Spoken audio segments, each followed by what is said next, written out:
everyone, and welcome back to my channel, and welcome back to I Put a Spell on You series. So today we're still keeping with the book of legendary spells. I said I was going to do a couple of the spells from this book, and as you see from the last one, I kind of ruined my book. I got my reverse oil on there and it just kind of went ugh. So this particular spell it doesn't call for any oils. However, I do have an oil, and the reason is because I do not actually have the product in hand, and I want to show you guys. So if you have the product, then by all means just use the item. So we're going to get into it. So this particular spell is called the Mummy Oil Spell. And in this one, it's voodoo folklore. If you can see it. Okay. The legend. Okay, I'm going to read it. Southern voodoo formula for its use was to mix it with salt and camphor. Add a pinch of gopher dust, wrap all in a black cloth or paper, together with name of enemy written on a red paper. Stick 9 pins in the packet to make a gree-gree or a gris-gris. Okay, it was buried in the enemy's pathway or yard to bring misfortune. Also used in rituals calling for candle anointing, as with miniature coffins. So that seems pretty simple enough. So I have salt, and I have my homemade gopher dust, and I don't have any camphor on hand. Normally I do, but I do have Anna Riva's camphor oil, which, you know what? I'm going to use it. So here we go. So I do not have red paper. I guess contact paper, construction paper, whatever you want to call it. Like, you could probably get that at Staples. I think they sell books with colored papers. So in tradition with voodoo, hoodoo, Santeria, Palo, you write everything on a brown piece of paper. I love writing on brown piece of paper just because I feel it's way more authentic than like parchment or white paper, whatever it may be. So you want to name paper, right? So I've got the name paper. I guess I could probably have, because I've got my nails. Now see, I have these little tacks that are multicolored, so I'm going to use the black ones. I mean, I could use red since it called for red paper. Okay, that would kind of make a little bit of sense there. Maybe I should go a little bit bigger just because I'm going to fold everything up. Yeah, I guess that would make sense, eh? Okay, so let's just make it just slightly a little bit bigger just because I'm going to be folding it up.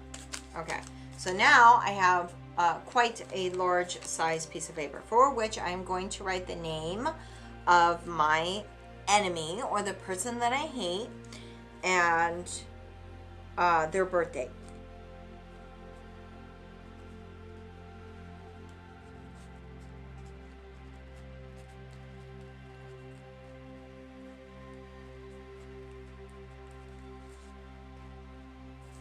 For me, I like to cross it out. That is just me. Okay, so I have now written the name of the person on here. And now I'm going to anoint it with my camphor oil. I'm going to anoint it first with that. While thinking the whole time, I want this person's life to turn to shit. Everything in your life will fall apart. I'm going to put I opt to put the gopher dust first because I want that impact. Did you see that smoke?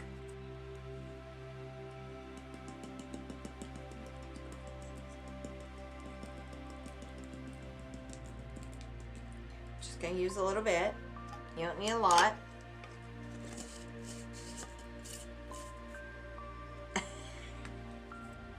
And now with the salt, I just use regular table salt. I have sea salt, but I'm just going to use that.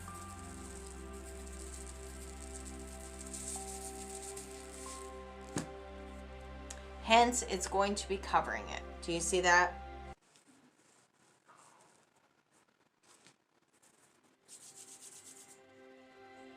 So, in tradition with witchcraft or hoodoo or whatever, magic, period, we're going to be folding this away from us because we don't want this person coming to us.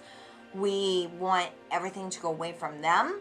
So we fold things that we want to get rid of away. We fold things we want to bring to. Okay? So now we're going to fold this away. While you're folding it, think of all bad things to happen.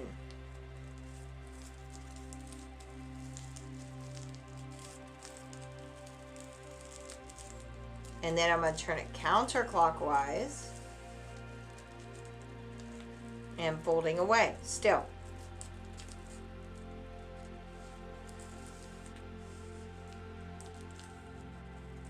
And if salt and stuff get messed up, it's okay. Now, to open the pins,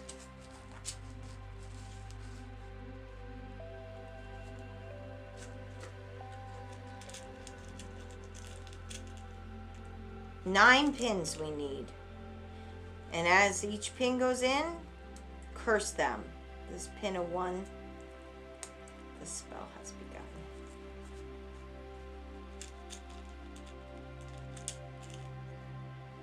This pin of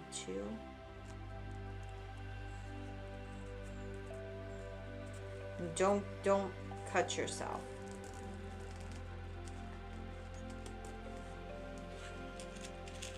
This pin of 3.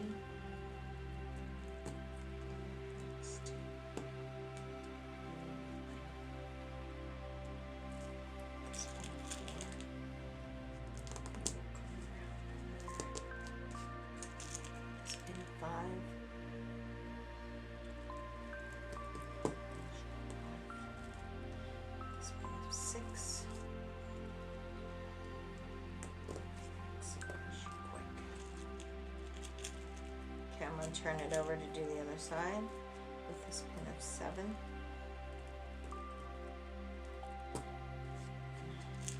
This pin of 8. And with this pin of 9.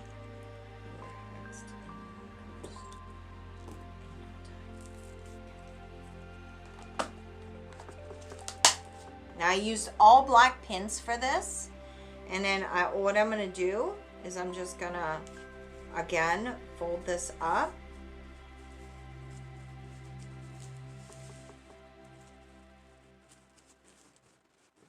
Folding away. And turning counterclockwise. Alright, so now you have like a little pouch. And then I have some black cord that I'm going to tie away from me.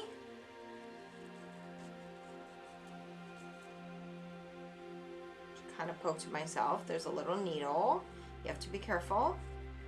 But I did not bleed, but I felt it. And as I tie this knot, this spell has begun.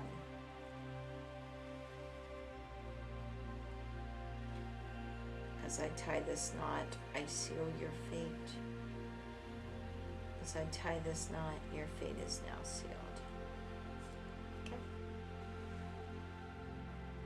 So this now is supposed to be buried.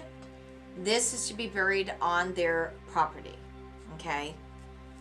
So if your enemy is at a distance, this is my personal thing, or say they would easily find something like this because you have to hide this. I would say you could do a number of things with this. You could actually put it in a jar of vinegar to sour them. You could take it to a graveyard and bury it in a cemetery. You could take it to a crossroad and bury it in the center of a crossroad, especially a crossroad that's in the cemetery.